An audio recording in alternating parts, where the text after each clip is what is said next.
barangnya nih walaupun memang udah dimasukin termo, udah di-packing bagus sedemikian rupa di misalnya di Sumateranya, itu harus dicek lagi. Karena apa? Karena kita nggak tahu nih, ternyata ada buah, nggak semua buah bagus kan. Harus Iya, dicek ulang di betul. Jakarta pun. Dicek ulang agar diekspor ke negara tujuan itu tetap buah yang fresh dan berkualitas. Nah, Sobat PLI, hari ini kita akan ngobrol-ngobrol sama sales dari PLI, yaitu Mas Helmi, mengenai manggis yang sudah banyak banget nih diekspor. Yuk kita ngobrol langsung dengan Mas Helmi. Halo Mas Helmi, apa kabar? Halo, alhamdulillah kabar baik. Silakan duduk. Oke, thank you. Gimana nih kabar-kabarnya dan lagi sibuk apa nih? Saat ini kita lagi happening nih buat ekspor buah manggis. Wah, bisa diceritakan nggak nih tentang perishable logistik Indonesia yang bagaimana tuh yang sudah mengekspor manggis ini? Kebetulan kita memang sudah menghandle buah manggis ini, shipment ekspor ini sekitar kurang lebih 20 tahun, yang dimana sejak PLI berdiri kita sudah menghandle beberapa shipment ke luar negeri dengan produk buah manggis ini. Kalau boleh tahu negara apa aja sih yang menjadi tujuan ekspor manggis ini? Untuk sekarang beberapa negara yang jadi penerima buah manggis dari Indonesia, ada yang pertama China, lalu ada Hong Kong, ada juga Uni Emirat Arab, dan juga beberapa negara Eropa seperti Belanda, juga Rusia. Nah, banyak ya. Kalau faktor apa aja sih yang membuat manggis ini disukai sama negara-negara tersebut? Yang pertama mungkin karena apa ya, buah manggis ini buah tropis, yang dimana tidak semua negara punya pertanian manggis kayak gitu. Itu yang pertama. Oke. Yang kedua mungkin dari manfaat buah manggis sendiri. Kenapa manfaatnya? Itu buah manggis banyak sekali. Mungkin ada yang dengar kalau mau awet muda makan buah manggis. Itu salah satunya karena kayak seperti zat atau kulit manggisnya itu bisa untuk produk kecantikan, lalu juga selain itu buah manggisnya sendiri bisa untuk kaya akan seratnya. Jadi itu buah yang memang dari looks-nya, dari luarnya hingga dalamnya ini bermanfaat semuanya kayak gitu. Jadi itu yang menjadi salah satu keunggulan buah manggis sendiri kayak gitu, sehingga beberapa negara yang memang tidak memiliki perkebunan buah manggis itu mereka mengimpor dari Indonesia salah satunya ini. Nah, itu kan banyak negara-negara yang kita kirimkan. Boleh tahu nggak nih, kira-kira kisaran berapa PLI ini bisa berhasil mengirimkan manggis dalam harinya? Kebetulan mungkin kalau untuk by pesawat, kan kebetulan kita ada kontainer pesawat ya. Ya, Saya sebutkan pesawat dulu. Yang pesawat mungkin kita bisa satu hari mencapai 50 ton per harinya. Yang kedua, untuk kontainer sendiri mungkin kita dalam satu minggu bisa peaknya itu sampai 100 ton. Sorry, 100 kontainer. oke. Boleh tahu nggak sih regulasi apa aja nih yang harus dipenuhi untuk bisa ke negara-negara tersebut? Oke, sebenarnya sebelum mengetahui regulasinya, kita harus tahu dulu bagaimana regulasi umum yang dibutuhkan untuk mengekspor dari Indonesia ke luar negerinya. Yang mana ini regulasi yang memang dikeluarkan oleh pemerintah kita. Lalu yang kedua, kita harus mengetahui regulasi yang berada di negara impornya. Karena setiap negara itu regulasinya berbeda. Katakanlah seperti China, itu izinnya berbeda dengan misalkan kita kebutuhan ekspor ke Belanda. Jadi itu regulasi yang memang harus kita pahami dulu. Regulasi umum di pertanian manggis di Indonesia ini seperti apa? Apakah membutuhkan izinnya seperti apa? Seperti misalkan perkebunannya harus terdaftar, misalkan dari di karantina pertumbuhan Indonesia, ataukah memang harus membutuhkan rumah kemasnya sendiri buat manggis sendiri, itu juga di salah satu syaratnya. Selain itu, kita harus paham kan yang tadi saya bilang, pengirimannya negara impor ini butuh dokumen apa aja. Nah, kita harus paham juga. Misalkan di China itu membutuhkan seperti GACC, atau ke Belanda mungkin membutuhkan semacam import permit kayak gitu. Jadi memang harus paham-paham betul regulasi di Indonesianya sendiri serta regulasi di negara impornya begitu. Nah, yang saya penasaran nih ya, apa sih tantangan terbesar dalam proses ekspor manggis ini tuh di negara-negara tersebut? Tantangannya berasal dari sini sih. Salah satunya ketika kita handle buah manggis ini, kan buah manggis ini keadaannya segar ya Mbak. Beda kayak misalkan kirim frozen ikan, itu kan emang udah enak ya gitu ya. Jadi buah manggis ini memang harus ketika barang diterima di negara tujuan itu dalam keadaan fresh kayak gitu. Salah satu tantangannya menurut saya itu dari yang pertama itu pengepakan, pengemasan buahnya ini harus dipahami. Enggak semua negara tujuan ini memiliki kemasannya harus sama. Jadi beda-beda. Misalkan nih kirim ke Dubai misalkan, itu buah manggisnya kemasannya beda juga sesuai kebutuhan. Terus lalu ke Cina nih seperti apa, itu kemasannya beda juga sesuai kebutuhan dari setiap negaranya. Itu tantangannya untuk membuat buah manggis itu fresh gitu, tetap fresh dalam keadaan bagus, dalam keadaan layak dikonsumsi ketika nyampe misalkan di negara tujuannya seperti itu tantangannya dari pengepakannya, dari pengemasannya kayak gitu. Nah, ini menarik nih. Jadi tadi Hmm. sempat dibahas terkait buah masih Hmm. segar, manggisnya Hmm. masih segar. Kalau boleh tahu berapa lama sih umur simpan dari manggis tersebut? Normalnya sih memang 10 hari ya. 10 hari itu memang harus langsung dikonsumsi sejak dari Wah, petiknya kayak gitu. mm-mm. Tapi bisa maksimal itu dalam waktu jangka 14 hari. Dengan Oke. ketentuan suhu yang memang dalam ruangan tersebut ada buah manggisnya, itu suhunya sesuai dengan kondisi. Karena kan kita harus tahu nih, kalau sebagai ekspor, jangan sampai tiba-tiba kita mau ekspor manggis tapi nggak tahu nih suhunya berapa yang dibutuhkan buat manggis itu. Karena yang tahu buahnya ini seperti apa itu kan pengekspornya sendiri kayak gitu. Jadi misalkan suhunya butuh plus 10 atau plus 8 atau plus 9 kan itu tergantung ya, tergantung dari pengekspornya, dia yang tahu nih karakteristik buahnya. Karena buah manggis itu beda-beda Mbak karakteristiknya kayak gitu. Apa tuh? Kayak misalkan dari pulau A, misalkan dari pulau Sumatera, karakteristiknya seperti ini loh. Misalkan dari pulau Jawa, karakteristiknya seperti ini. Karena kan setiap perkebunan manggisnya itu berbeda kayak gitu ya. Perkebunan di Jawa tanahnya beda, di Sumatera tanahnya juga beda kayak gitu. Itu yang menjadi perbedaan biasanya buat manggis seperti ini kayak gitu. Nah, Mas Helmi tadi menyebutkan bahwa manggis itu dari beberapa provinsi di Indonesia. Betul Nah, betul. paling banyak itu dari mana? Dan juga yang paling sering diekspor ya gitu. Saat ini sih menurut saya manggis di Indonesia mulai merata ya. Oke. Maksudnya merata tidak keseluruhan sih. Maksudnya mungkin yang timur masih belum banyak. Tapi sekarang udah mulai banyak.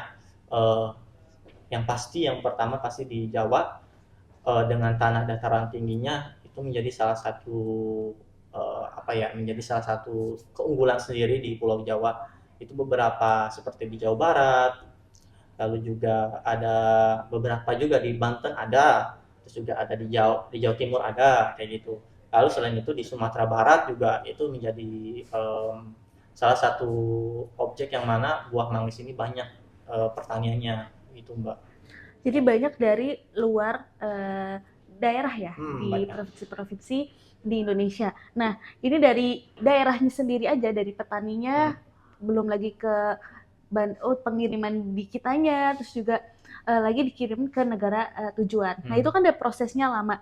Nah, PEL ini yang sudah 20 tahun ya menangani pengiriman produk perishable ini, ada nggak sih cara terbaik dalam pengemasannya gitu?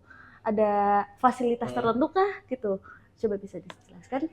Oke, kita sih untuk buah manggis hulu ke hilir kita bisa handle itu. Kenapa bisa bilang itu? Karena memang demi menjaga yang pertama kenyamanan customer, reliability shipmentnya juga itu kita harus bisa menghandle dari hulu ke hilir. Contohnya, misalkan nih Mbak perkebunannya di Pulau Sumatera, Oke, buah manggis kan harus fresh. Gak iya, mungkin dong kita ngangkut pakai mobil losbak kayak gitu yang betul. terbuka, nggak mungkin kan. Kita menyediakan namanya mobil yang mana mobil truk yang memiliki setting temperatur atau suhu kayak gitu. Jadi sesuai kebutuhannya butuh suhu berapa nih kayak gitu buat buah manggis ini. Jadi ketika mereka setelah metik buah di perkebunan lalu dicuci bersih segala macam, Iya, nah baru masuk ke mobil truk tersebut kayak gitu. oke. Lalu juga itu menjadi salah satu kunci, lalu setelah itu langsung dikirimkan dengan cepat. Misalkan memang ekspornya di Jakarta ya, Iya, langsung ke Jakarta dikirim dengan cepat kayak gitu. Setelah nyampe sampai Jakarta misalkan memang membutuhkan pemeriksaan karantina terlebih dahulu atau mengecek ulang Mbak, barangnya nih walaupun memang udah dimasukin termo, udah di packing bagus sedemikian rupa di misalkan di Sumateranya, itu harus dicek lagi. Karena apa? Karena kita nggak tahu nih, ternyata ada buah, nggak semua buah bagus kan. harus Iya, dicek betul. ulang di Jakarta pun, dicek ulang agar diekspor ke negara tujuan itu tetap buah yang fresh dan berkualitas. Jadi ketika sebelum pemeriksaan karantina itu ada pengecekan ulang kayak gitu segala macam, itu kita handle juga. Di mana pengecekannya itu kita ada kerjasama dengan beberapa partner sesama ATT Group juga, kita ada warehousing juga kayak gitu, jadi kita bisa melakukan pengecekan kayak gitu. Setelah dicek, setelah karantina semuanya rapi nih Mbak, udah oke lah semuanya ya, dokumen juga sudah keluar kayak gitu, jadi siap ekspor lalu langsung dikirim. Kalau emangnya pakai pesawat ya langsung dikirim ke gudang di bandar. Kalau memang yang dipakai kontainer berarti bisa langsung dimuat ke kontainernya seperti itu. Oke. Jadi reliability ini yang kita inginkan dan handle yang dari hulu ke hilir ini gitu. Ketika diterima di sana tuh keadaannya bermasalah atau enggak, fresh atau enggak. Misalkan ada masalah, ada missing dokumen atau apa, kita juga harus selesaikan dengan cepat. Karena ini barangnya fresh, jadi nggak bisa ditunda-tunda. Agar sampai ke negara tujuan, agar sampai ke pembelinya itu dalam keadaan masih fresh kayak gitu. Itu menjadi salah satu kunci kita dalam menghandle buah manggis. Oke, berarti ini udah berpengalaman banget ya, jadi udah tahu Betul, harus ada pengatur suhunya, betul, terus betul. juga ada kontainernya bener-bener langsung dari misalkan ngambil dari Sumatera langsung ke Sumateranya gitu ya. Jadi Hmm. kita nggak nunggu bola gitu ya, nggak Ya, nggak nunggu manggisnya datang aja, tapi kita bisa jemput juga itu iya betul. Itu yang produknya. dinamakan memang hulu ke hilir kayak gitu. Karena logistik, terutama ATT Group ini memang kita eh, memiliki tujuan bahwa kita harus handle nih semua logistik dari hulu ke hilir gitu. Jadi agar apa? Agar customer pun nyaman dengan servis kita seperti itu. Agar tidak memberikan kesan yang kita misalkan jangan hanya memang menghandle ekspornya aja nih Mbak, misalkan hanya shippingnya, pengirimannya, tapi kita juga tahu, paham juga bagaimana karakteristik buahnya, karakteristik barangnya, paham juga bagaimana cara menghandlenya gitu. Oke, nah, selanjutnya ada tips gak nih bagi petani atau enggak bagi eksportir baru nih Mm-hmm. yang ingin mengekspor bisnisnya gitu, apalagi manggis gitu ya. Ada tips gak nih dari PLI sendiri? Mungkin tipsnya yang pertama sih ekspor itu mudah. Memang awalnya ini ekspor ini nggak gampang Mbak. Semua orang pasti pikir gitu. Kita nggak tahu nih ketika kita belum mencobanya ya, karena kan suatu hal baru bagi seorang pengekspor muda atau dari UMKM kayak gitu, mereka nggak bakal tahu nih seperti apa eh, pengalaman ekspornya itu kan belum ada gitu kan, mereka akan ragu. Nah, tipsnya itu jangan pernah ragu, jangan pernah Oke, ragu untuk menjadi pengekspor apalagi buah-buah manggis. Karena kan petani udah tahu kan karakteristik buah manggisnya. betul. Lalu kami sebagai sebuah perusahaan logistik, kami akan membantu juga, mendukung. Selain kita memang si petani memakai jasa kami juga mendukung, memfasilitasi agar si petani ini ekspornya sukses kayak gitu. Jadi jangan pernah ragu, jangan pernah takut mengekspor, apalagi dengan PLI ya, kayak Oke, gitu. Dengan PLI jangan pernah takut, jangan pernah ragu, karena kan lagi banyak nih, maksudnya seperti scam-scam apa betul banget. forwarder kayak gitu Iya, segala macam. Tapi kita jamin dengan PLI kita akan kasih servis full, kasih servis dengan dari hulu ke hilir memang dibutuhkan oleh para petaninya, para pengekspor barunya kayak gitu. Jadi jangan pernah khawatir untuk melakukan ekspor kayak gitu. oke. Buat teman-teman nih yang menonton nih, Hmm. jika ada yang tertarik, nah ada nggak sih langkah apa sih langkah pertama yang harus dilakukan bagi mereka gitu untuk memulai ekspor gitu? Mungkin ekspor tuh awam bagi beberapa sebagian audiens gitu ya. Oke. Langkah awalnya yang pertama harus tahu karakteristik barang-barangnya. Bukan hanya buah manggis ya, apapun barangnya, seafood, general cargo atau apapun, harus tahu nih barangnya. Harus tahu, terutama kan barang-barang konsumsi, produk konsumsi. Harus tahu karakteristiknya. Itu yang pertama bagi yang mau ekspor. Lalu yang kedua, pastikan punya barangnya kayak gitu. Ataupun misalkan sebagai trader ya nggak masalah kayak gitu Mbak, pastikan punya suppliernya, itu Oke. yang penting juga. Mm-mm. Lalu pastikan juga ada bayarnya, bayarnya nih si pembelinya nih pastikan ada, itu jadi hal yang menjadi umumnya harus dimiliki Oke. sebagai salah satu pengekspor yang pengekspor awal kayak gitu. Selain itu harus tahu nih yang tadi saya bilang di awal Mbak, kayak dokumen-dokumen di sini tuh seperti apa, terus juga dokumen-dokumen di negara tujuan tuh yang dibutuhkan seperti apa, itu kebutuhan-kebutuhan dokumennya harus tahu kayak gitu. Ya mungkin sebagai pengekspor awal kita nih ya minimal kita harus punya ada namanya NPWP perusahaan, atau Oke. NPWP perusahaan ini ya mau perusahaan sebagai pemilik atau perusahaan trader istilahnya kita harus punya kayak gitu. Itu jadi salah satu awalnya. NPWP, lalu juga misalkan NIB itu juga harus ada begitu. Oke, jadi banyak yang harus dilengkapi dulu gitu. Tapi setelah data-data itu lengkap, itu bisa berjalan ya dengan mudah. Ya betul, karena menurut saya untuk yang general itu kebutuhan-kebutuhan kayak NPWP, NIB atau perusahaan perseorangan itu sekarang gampang kayak gitu. Oh, Karena mungkin kadang orang bingung sih, gimana sih caranya bikin perusahaan gitu ya kan. Kadang-kadang iya, orang bingung. betul. Tapi sekarang gampang, menurut saya bisa ditemukan dimanapun ya. Jika memang ingin gitu kan, jika emang berusaha gitu. Selain itu memang kalau misalnya nggak mau pusing ya kita juga siap bantu. Kita siap fasilitasi dengan diskusi gitu. Kita sebagai perusahaan logistik kita akan kasih apa direction di mana nih yang seharusnya kayak gitu kan.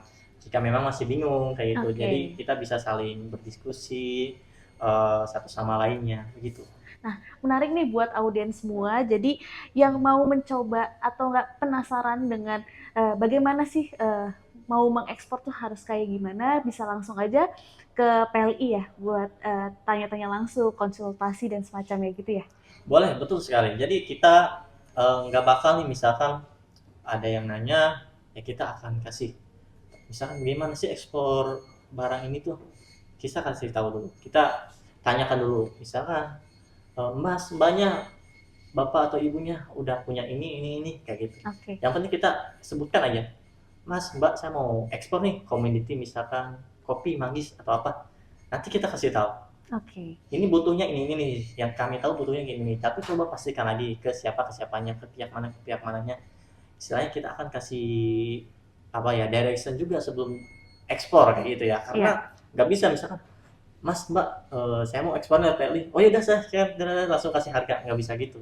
Oke. Langsung istilahnya kita harus tahu dulu bagaimana yang biasanya memang mereka sudah jalani ataukah memang baru pertama kali. Jadi kita kasih win-win solution juga agar apa? Agar efektif, efisien dari segi cost-nya juga, dari segi apa barang-barangnya juga terjaga dengan baik kayak gitu. Oke. Jadi buat eksportir-eksportir nih yang lagi nonton podcast ini, nggak perlu takut ya untuk Betul, betul. memulai apalagi yang baru ya gitu. Jadi dengan PLI semua aman. Harusnya harus aman karena kita memang apa ya one stop service kayak gitu. Jadi kita sebagai perusahaan logistik, terutama yang menghandle barang perishable, itu nggak bisa semua orang handle kayak gitu mbak. Betul. Jadi kita ini one stop service buat terutama barang-barang perishable ya. Silahkan percayakan ke PLI dan silahkan eh, akan mendapatkan pengalaman dengan bekerja sama PLI sendiri begitu. Oke. Nah, yang terakhir nih, apa sih harapan dari Mas Helmi terkait eh, ekspor manggis dan potensi manggis untuk kedepannya? Harapannya sih ya mungkin nanti petani lebih banyak ya. Dan sekarang sudah terlihat ya yang berkebun buah manggis ini enggak beberapa daerah tertentu saja sekarang mulai banyak tersebar di Indonesia. Jadi harapannya semakin banyak karena pasarnya ini besar kayak gitu ya. Pasarnya besar, ada pasarnya, barangnya ada, udah siap itu lebih bagus. Karena yang kita pasok ini beberapa negara besar kayak gitu, yang dimana mereka nggak punya nih perkebunan buah tropis manggis ini kayak gitu. Jadi itu harapannya untuk di Indonesia sendiri, karena lalu juga jangan takut buat ekspor kayak gitu. Jadi ada gaungan dari pemerintah ayo ekspor itu ya, ayo dicoba kayak gitu. Karena mungkin kadang orang bilang, wah ternyata disuruh ekspor tapi ribet gitu. Iya. Tapi coba dulu saja, ribetnya di mana, coba diskusikan dengan PLI begitu. Oke, mantap banget nih Mas Helmi. Wah, berarti Mas Helmi nih udah pro banget ya terkait ekspor manggis ini. Saya jadi menarik nih. Jadi pengen juga nih mau ekspor manggis. Dibantu ya Mas? Boleh, siap. Kita akan siap servis nih buat para pengekspor baru tentunya. Siap, mantap banget. Eh, Semoga di selanjutnya kita bisa berdiskusi lagi mengenai komoditi-komoditi yang lain yang dikelola, diekspor dengan PLI. Ya. Terima Baik. kasih banyak ya Mas. Terima kasih, Mbak. Ya. Ya.